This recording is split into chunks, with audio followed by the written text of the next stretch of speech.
Let me turn then now to Latin America. And I will end what I have to say today, eventually, with reference to Quebec and Canada. There's, of course, already a problem with the very use of the adjective Latin to define the hemisphere south of the US border.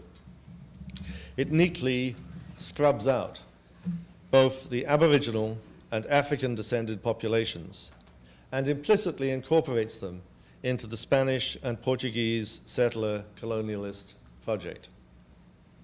Such is not my intention here when I use the term. For just as in Canada, Quebec, and the USA, in differing ratios in different places, the fundamental tri-ethnic mix is the product between Aboriginal, African-descended, and European-descended people. The mix is the product of invasion, conquest, genocide, rape, slavery, and the enthronement of white, after all that, as all things bright and beautiful. Now, this is not the Latin American view of Latin America by and large, at least among white Latin Americans, and indeed quite a number of Latin Americans of color. There, as in Canada and Quebec, the United States is seen, as I've said, as racism's homeland. And I'll give a quick example to illustrate this assumption. It's from a 1954 short story in Estelado on this side by Mexican writer Jose Luis Gonzalez. In the story, Bill Rawlings, an African-American student in New York, has an affair with a white American fellow student that ends with her walking out on him, unable to take the racist hostility directed toward her for the relationship. And he himself has to run from a group of whites who are ready to beat him up for his relationship with her. He later finds himself in Mexico, where despite his halting Spanish, he meets only warmth and kindness from Nacho Rosales, proprietor of a little restaurant where he steps in by chance to eat lunch. The proprietor befriends him, counsels him, supports him, and at the end of the story, physically throws out some white American tourists who object to the presence of a black person as they're eating at the same table. After the fracas is over, the story closes with a pivotal remark to Bill by Nacho Rosales as he hands him a plate of food. Rosales momentarily apologizes for its spiciness, but then says, echoing the story's title, "It's high time you started understanding how we like to do things on this side of the line, acá de este lado." The story's implication is that the black man has found his new Mexican home, safe from the racism of the USA.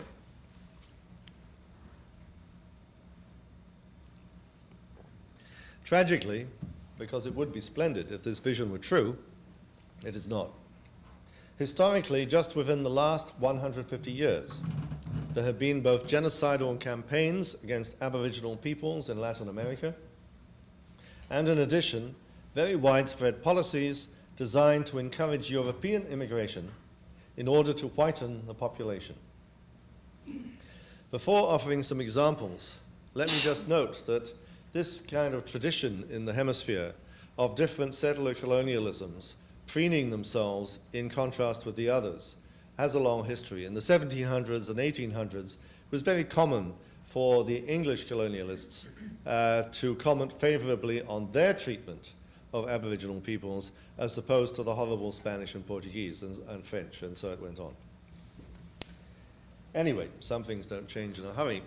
Examples of genocidal campaigns in Latin America include Argentina in the period 1879, the so-called conquest of the desert, in which Aboriginal peoples south and west of the country were violently subdued, the survivors banned from speaking their own languages, subjected to forced labor, with their lands sold by the government. Domingo Sarmiento, Argentinian president shortly before all this, and a key framer of modern Argentina's official view of itself, referred to Aboriginal communities as living in, quote-unquote, unoccupied lands. The same rationale exactly as the pictures of the empty West in the 19th century USA, or that of an empty Texas in the John Wayne movie Red River. "It's all mine," the Wayne character declares upon casting his eyes over it for the first time. The Mexican state of Coahuila, just a year after the conquest of the so-called desert, with apparently nobody living there, cleared Apache communities from the desert as far west as Chihuahua, and the military commander urged that every last individual, Aboriginal individual, needed to be plucked out, quote, "like a noxious plant." In Brazil, battles over land and sacred sites continue to claim Aboriginal lives. Last year, at least 75 Aboriginal lives. The most horrific recent example by far is Guatemala, where from 1954 through the 1990s, some 200,000 Mayans were slaughtered. It's a tribute to the continuing vitality of racism, in some ways, in and out of the corporate media, that while many know of the murderous Argentinian military dictatorship of 76 to 83, where some 30,000 were probably slaughtered, and of the late military dictator of Chile, Augusto Pinochet, under whose regime some 10,000 were slaughtered, very many fewer even know of the Guatemalan case involving Mayans.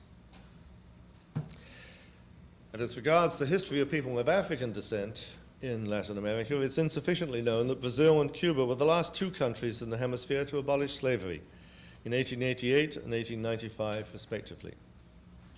Indeed, Cuba in 1912 was the site of a huge anti-black pogrom in which many thousands of Afro-Cubans were slaughtered, and which was designed to stamp out a new black-based political movement. However, there are significant communities of African descent to be found also in Venezuela, Colombia, Ecuador, Peru, and Uruguay, and in the early 19th century were to be found in Buenos Aires. In the meantime, however, there are two key linked dimensions of South American nations, less so of Central American countries, which need to be understood. I've mentioned already the intensive efforts in the later 19th and into the 20th century to import European labor and Europeans more generally in order to whiten the population. The most successful in this project by far was Argentina, whose population is approximately one-half descended from Italian immigrants around the beginning of the 20th century.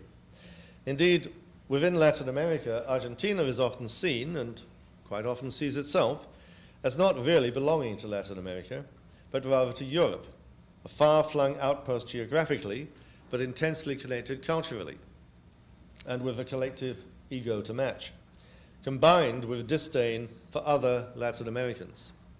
Hence the endless jokes told against Argentinians, and by some Argentinians against themselves, such as, "Argentinians are Italians who speak Spanish and think they're English." Or about the two Argentinians who meet each other at a party, and after combing the party for a few minutes to seek out any other Argentinians, and finding none, say to each other, "There's no one else here. Screw 'em, let's leave. Que se joda, vámonos."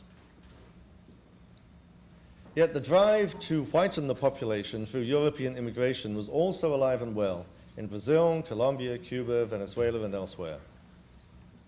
This whitening philosophy was not only a governmental project, though. In the quotidian circuits of micro-power, it was also processed on the ground in a myriad ongoing tiny encounters within the population at large, whether parents favoring children with lighter skin shade or straighter hair, or restricted marriage options, or racial career barriers. While Latin Americans often shrink from the rather straightforward black or white binary of the English and Northern European cultural tradition, visible in the USA and Canada, and as already noted, tend to see themselves as far freer and more open in interracial situations, there is nonetheless an enormous problem in this micro-differentiation of the socially constructed skin shade spectrum typically found in Latin America. Effectively, this delicately calibrated hierarchy, for there are numerous specific words in Spanish and Portuguese in common usage to place any human being's skin shade, hair, nose, lips, and other features within the hierarchy, this ideology still positions whiteness as the ideal and everything other than white as validated according to its degree of proximity to whiteness.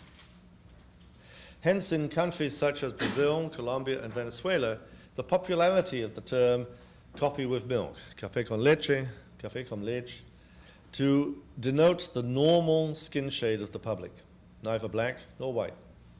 Superficially, a celebration of the facts on the ground in those countries, it echoes also the famous argument of one of Mexico's most influential educators and thinkers in the first half of the 20th century, José Vasconcelos. And Vasconcelos, in 1948, wrote a book that went through many printings and editions called, in a not good translation, The Cosmic Race. A better one would be The Cosmic People. And he also used interchangeably with that term, the cosmic race, the fifth people, the fifth, la quinta raza. His pitch was that the future of the human race lies in Latin America, because Latin America is where multiple influences of different cultures and peoples came together, his native Mexico itself being a prime case in point. However, it all sounds very heady and not too far removed from a certain rosy multiculturalism familiar in Canadian and US debates. But if you actually read the book, most of which describes his travels in Brazil and Argentina, with only the first 40 pages devoted to the notion of the mixing of peoples, if you read the whole thing, it makes it clear that contributions to the fifth people or the cosmic race are not all equal. It is quite clear from the way he writes that the strongest contributions are clearly made by Europeans. And it is okay that there are Indian or Aboriginal and African contributions as well, but primarily the real spearhead of the project is from the European strand in the picture. I can't resist quoting one element, small element of his argument, to the effect that he had a vision, you see, that the Amazon was the great final frontier of the planet. And he had this notion that if Latin Americans got their act together, they could get there, develop it, be in charge of it, and it wouldn't be a European or US project. It would be a Latin American project where all these different cultures would contribute. And he was hopeful that many different peoples, didn't not want Europeans, obviously, or Americans or Canadians, but he hoped that many different peoples would emigrate there and was hopeful that they would adapt to the multi-ethnic culture of Latin America as he saw it with his own gloss, and that even the English will turn mestizo. But he did say that that might take longer than the others. So, and I'm sure he was right. Now, in Brazil, the same superficial colorization of Brazilian realities was pioneered by a very prominent anthropologist, historian, journalist, and Congress deputy, Gilberto Freire, beginning with his first study in 1933 of Brazil's history of enslaving Africans. Freire claimed that while slavery in Brazil had been ethically intolerable, it had not had the hard ideological edges of slavery normal in areas of the hemisphere dominated by the British tradition. Instead, he argued, it had created a racial democracy composed from European, African, and Aboriginal sources.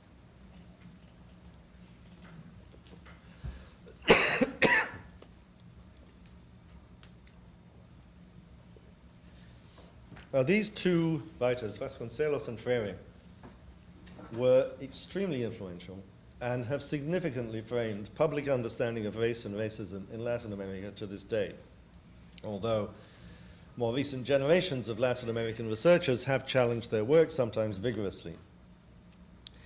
Freire in particular argued that the real issue in Brazil was social class, not racism, an argument you can find in Brazil to this day, and by a whole generation of Latin American Marxists in the 60s through the 80s of the last century.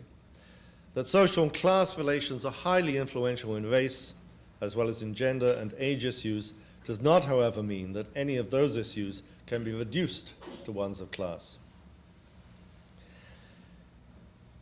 The Spanish and Portuguese terms used for whitening, branqueamento, are otherwise used to refer to whitewashing or bleaching, and today sometimes for money laundering.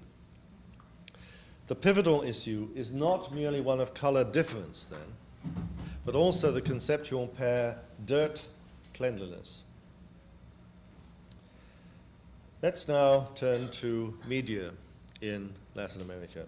And here I will focus on two cases only, although again, it is the case. I'm not going to look at Mexico. There has been no systematic study yet of the Mexican situation, but as somebody commented to me the other day, watching Mexican television, you could almost be forgiven for thinking you were in Sweden.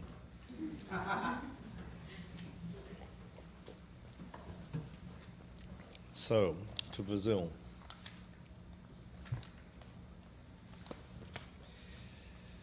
Well, the issue of race in Brazil has been discussed in one way or another for many decades now. Media representations of race in Brazil, much less so. A landmark then was the publication in 2000 of Joelzito Araújo's The Denial of Brazil book and his extended documentary with the same title. Araújo focused in his documentary, from which I will show a couple of clips in a moment, on telenovelas, which as a kind of translation is the word soap opera, but the structure is different. Telenovelas actually have an end, whereas soap operas may go on for years and years and even decades. As in Mexico, but even more so in Brazil, telenovelas are central to everyday culture, from the top of the social hierarchy to its bottom. They're better funded than their Mexican competitors, with the result that plot, acting, and production values are normally better. Like their Mexican competitors, though, they occupy a huge slice of prime time and are well known for often incorporating very recent events into the scripted conversations among the characters, even yesterday's event or this morning's event. They are, in other words, the main place where Brazilians are stimulated to reflect collectively as a national audience upon themselves, their history, their culture, their future, and to discuss these issues with each other as they go about their daily lives. The Denial of Brazil, Araújo's title for his book and documentary, reflects then precisely the problem, namely, the overwhelming whiteness of life in Brazilian telenovelas, at the very least as regards the usual lead characters. While 50% of Brazilians, at the lowest estimate, enjoy some African ancestry, and African religious, musical, and artistic cultures have shaped Brazilian life in very many ways. Their share in the reality of Brazil is normally marginalized in the telenovelas. His study is a whole lot richer and more nuanced than we can do justice to today. But in the two clips I'm going to show you, we'll see a black actress and then a black actor commenting on specific experiences they have had with the Brazilian telenovela industry. Zezé Mota comes first, and she describes how after the stupendous success of her star role in the 1976 film Chica da Silva, early in her career, she was invited, as she thought, first, to star in a new telenovela, and she then describes for us what actually happened. The second clip features Milton Gonçalves, the single most experienced male Afro-Brazilian screen actor currently living, discussing some of his casting experiences. Aceite o convite. Se você continuar dizendo não, você não vai mais poder fazer televisão. Eu falei para ele, então não vamos fazer televisão. Tem uma novela aí que se passava num bairro tipicamente suburbano. Não, Vila Lindé. Vila Lindé. vila que tem um canal de pesca em bambu. Nem os figurantes eram negros. Entendeu? Tinha uma vila, nem os figurantes eram negros. Aí, vamos dizer assim, lá vem o chato do negro falar que está faltando negro. Entendeu? É complicado isso. Aí vem um autor baiano diz assim para mim, ah, mas na Bahia não tinha negro. Você está enganado, na Bahia não tem negro. No interior da Bahia não tem negro. Se não tem negro, na Bahia vai ter onde? Entendeu? Então, eu acho que esse desejo de se ver retratado, esse desejo de se ver, né, algum progresso vem sendo feito naturalmente. Hoje os comerciais já começam a incluir, né, já há algum tempo os comerciais começam a incluir modelos negros, não é incluir modelo negro, começam a levar esse segmento negro como consumidor, que isso é business. Isso é um mercado ansioso para ver os seus dilemas, as suas dores, as suas contradições, os seus horrores, as suas tristezas e alegrias estampadas na tela no dia a dia. In other words, what you've seen in the mouths of two leading Brazilian actors, Afro-Brazilian actors, is this silent televisual denial. In other words, that at least half of Brazil's population exists, the denial that at least half of Brazil's population exists, both is racist in itself and is sufficiently secure in its racism to deny that racism is entrenched in Brazilian culture. The other example I will look at from Latin America is Venezuela. The most recent study, though overall there have been very few anyway, of Venezuelan media and issues of race is by Professor Jun Ishibashi, Associate Professor in the Latin American Studies program at the University of Tokyo. In a study published in 2003, he reported on the symbolic annihilation of Afro-Venezuelans in billboard, TV, and cinema advertising, in the national Miss Venezuela contest, and in telenovelas, which are important also in Venezuela because Venezuela has the third strongest telenovela industry in Latin America after Mexico and Brazil. For example, out of 133 billboard commercials with humans depicted, only 10 featured black humans in any way, shape, or form, and out of 116 TV commercials, only 14 did so. 2 out of 53 contestants for Miss Venezuela over a 2-year span were averagely defined as Afro-Venezuelan by 91 respondents who looked at their photos, and in 6 different telenovelas, 3 from each of the 2 major channels, just 4 characters out of 90 were Afro-Venezuelans. When Ishibashi analyzed how far the few Afro-Venezuelans who were portrayed fulfilled any major role in these representations, a mere 2% featured in billboards and TV spots, and precisely 0% in movie ads, the beauty contests, and the telenovelas combined. What is more, Afro-Venezuelans were conspicuous by their absence in ads for cosmetics, pharmaceuticals, and detergents. The point I made above about the pair cleanliness, dirt, was clearly hegemonic in the Venezuelan advertising industry and society at large. Professor Ishibashi's study goes into a number of other significant dimensions of the issue, such as the taken-for-granted nature of these racist valorizations in making decisions over which models even get summoned to audition in the first place. However, he's more recently commented upon how these issues are playing themselves out since the beginning of the Hugo Chavez era. His observations focus both on the uses of racist images and language by the anti-Chavista opposition in their media, especially commercial television, on which they have a near stranglehold, and on the discursive responses of both Chavez and some of his supporters to these attacks. He notes one occasion in which Globovision TV channel actually inserted a snore track into a series of tight close-up shots of an elderly African president visiting Venezuela as he dozed during a public event. In the background could be heard comments from the news crew like the following: "He looks like a character from Planet of the Apes." Another person: "Yes, he's the spitting image." A favorite saying among a number of voices in the anti-Chavez opposition is to transform mi comandante, a standard form of address by Chavez loyalists, into Mico Mandante, or monkey in charge.